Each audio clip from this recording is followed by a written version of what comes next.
Welcome, and hopefully welcome again to another cheapwinefinder.com companion podcast. This is Domain Dave. Like always, we write up 3 reviews on value-priced wines each week, and then we plug in our microphone and we talk about it a little bit more, give more impressions than just what's written on the page. And today we've got a Costco wine that's $7.49. It's been around, I think we did the 2018 vintage, and this one is the Kirkland Signature. Let's see, is it Tie Point or T-Point? Marlborough Sauvignon Blanc 2022. I think it's T-Point. Actually, I was kind of excited when I first saw the bottle, and I didn't actually, pay too close attention to the bottle, the label, because T-Point is a peninsula on the North Island, north central North Island near Auckland. That's not where the vineyards are. And I thought, oh, T-Point, that's going to be for $7.49. We're going to get this kind of rare Sauvignon Blanc. And then I looked at the label and it said Marlborough on it, which is where almost all the value-priced Sauvignon Blanc comes from. That's not a bad place. It's a really good area for Sauvignon Blanc, especially in a certain style that New Zealand is known for.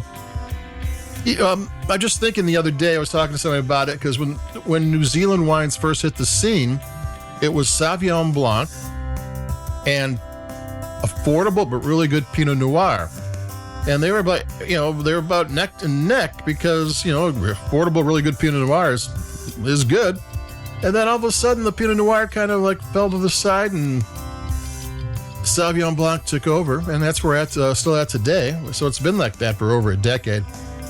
So what is about this Costco wine? Is what turns out T-Point is a family-owned winery that started up in T-Point or Tie Point, either one.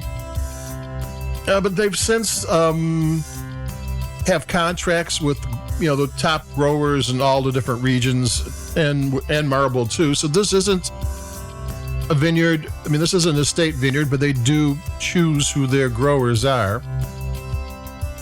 So it's kind of a taste of Marlborough. They don't really talk about one section. There's different.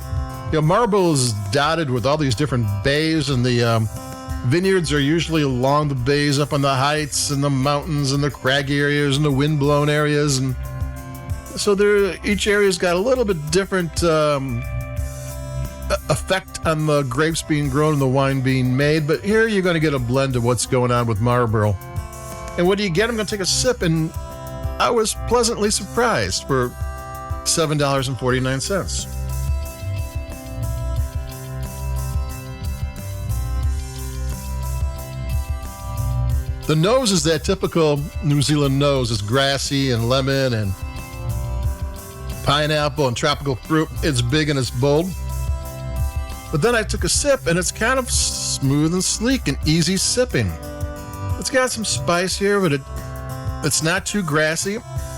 It's got good flavors. The flavors are more of a stew, a mixture of different things than flavors that stick out, because it can get spiky. And one of the things I always say about New Zealand Sauvignon Blanc is it can be spiky. Certain things can stick out over the others, and sometimes that's really desirable, and sometimes it's really annoying. This one doesn't have that.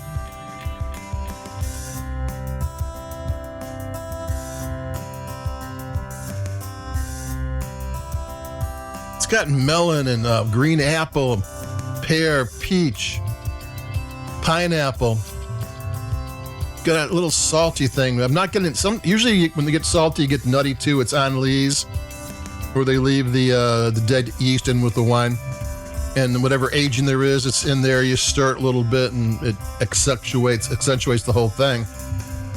Not just got the saltiness. I'm not getting any nutty flavors here, but it's kind of nice. It's got maybe a little bit of stone fruit, maybe some tangerine. But it doesn't stick out. Everything is kind of blended and seamless together. Easy sipping, which is a very nice thing for a $7.49 wine. I'm bringing that up because this is smooth, sleek, and tasty. Especially the lower end, you can get spiky in a bad way. You can get a wine that's too grassy. It doesn't happen often, but it can happen. You can get you get some odd flavors here that are a little bit out of whack with the other flavors. I mean, sometimes it's personal preference, but this one's just an easy wine. It just sips well, but it's got flavor. It's got a little personality. It's got lots of flavor. I'm gonna take another sip because it's just one of those wines that makes you want to sip it. It's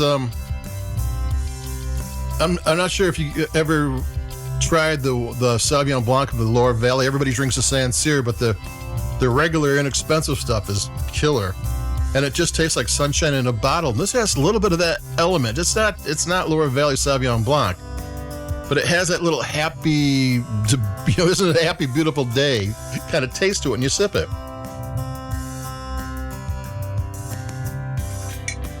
Which sip it is what I just did. So there you go. Kirkland Signature Tea or Tie Point Marlborough Sauvignon Blanc 2022. $7.49. You have very little expectations for it. And this is a good sipping wine. I guess you could have it with maybe Thai food or something because it would cool the heat. But this is just a wine that's easy to sip and it's nice, and it's getting a little cooler. It's below 50 in Chicago today for the first time since spring. It's just one of those wines to sit around and have a drink. So that's it for me, Domain Dave, cheapwinefighter.com.